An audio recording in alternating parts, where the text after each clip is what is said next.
ಪುಷ್ಪ 2 ಚಿತ್ರದಿಂದ ರಾಷ್ಟ್ರ ಪ್ರಶಸ್ತಿ ಗೆಲ್ಲುವ ಭರವಸೆಯಲ್ಲಿದ್ದಾರೆ ರಶ್ಮಿಕಾ ಮಂದಣ್ಣ. ಎಲ್ಲರಿಗೂ ಟೊಪ್ಪಿಗೆ ಕನ್ನಡ ಟಿವಿ ಯೂಟ್ಯೂಬ್ ಚಾನಲ್ಗೆ ಸುಸ್ವಾಗತ ಅಂತ ಹೇಳ್ತೇವೆ. ಶುರು ಮಾಡೋದಕ್ಕಿಂತ ಮೊದಲು ಯಾರೆಲ್ಲ ನಮ್ಮ ಯೂಟ್ಯೂಬ್ ಚಾನಲ್ ಮೊದಲು ನೋಡ್ತಿದ್ರಿ ಅವರೆಲ್ಲ ಸಬ್ಸ್ಕ್ರೈಬ್ ಮಾಡ್ಕೊಳ್ಳಿ ಮತ್ತು ಪಕ್ಕದಲ್ಲಿರೋ ಬೆಲ್ ಐಕಾನ್ ಪ್ರೆಸ್ ಮಾಡಿ.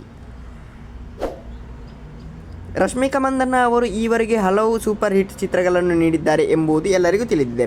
ಕನ್ನಡದಲ್ಲಿಂದ ಆರಂಭವಾದ ಅವರ ಪಯಣ ಈಗ ಹಿಂದಿ, ತಮಿಳು, ತೆಲುಗಿನ ಕಡೆಗೆ ಸಾಗಿದೆ.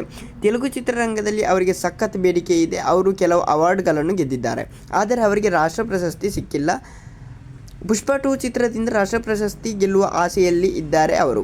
ಪುಷ್ಪ ಚಿತ್ರದ ನಟನೆಗೆ ಅಲ್ಲು ಅರ್ಜುನ್ ಅವರು ಅತ್ಯುತ್ತಮ ನಟ ರಾಷ್ಟ್ರ ಪ್ರಶಸ್ತಿ ಪಡೆದುಕೊಂಡಿದ್ದಾರೆ. ಹೀಗಾಗಿ ಪುಷ್ಪ 2 ಚಿತ್ರದ ನಟನೆಗೆ ರಶ್ಮಿಕಾ ಅವರಿಗೆ ರಾಷ್ಟ್ರ ಪ್ರಶಸ್ತಿ ಸಿಗಲಿ ಎಂದು ಕೆಲವರು ಆಶೀರ್ವಾದ ಮಾಡಿದ್ದಾರೆ.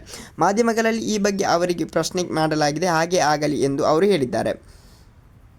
ಈ ವಿಡಿಯೋ ವೈರಲ್ ಆಗ್ತಾ ಇದೆ ಅಂತಲೇ ಹೇಳ್ಬೋದು. ಪುಷ್ಪ 2 ಚಿತ್ರದಲ್ಲಿ ರಶ್ಮಿಕಾ ಮಂದಣ್ಣ ಅವರ ಪಾತ್ರ ಹೇಗೆ ಇರಲಿದೆ ಎಂಬ ಪ್ರಶ್ನೆ ಅನೇಕರಿಗೆ ಇದೆ. ಇದಕ್ಕೆ ಕಾರಣವೂ ಇದೆ, ಏಕೆಂದರೆ ಅವರ ಪಾತ್ರ ಕೊನೆ ಆಗಲಿದೆ ಎಂಬ ಟಾಕ್ ಇತ್ತು. ಅದು ನಿಜವೇ ಆಗಿ ರಶ್ಮಿಕಾ ಪಾತ್ರ ಚಿಕ್ಕದಾಗಿದ್ದರೆ ಅವರಿಗೆ ರಾಷ್ಟ್ರ ಪ್ರಶಸ್ತಿ ಸಿಗೋದು ಸಾಧ್ಯವಾಗುವುದಿಲ್ಲ ಅಂತಲೇ ಹೇಳ್ಬೋದು. ಓಕೆ ಗೈಸ್, ಮುಂದಿನ ವಿಡಿಯೋದಲ್ಲಿ ಸಿಗೋಣ. ಅಲ್ಲಿವರೆಗೆ ಲೈಕ್, ಶೇರ್, ಸಬ್ಸ್ಕ್ರೈಬ್ ಮಾಡಿ ಅಂತ ಹೇಳ್ತಲ್ಲ.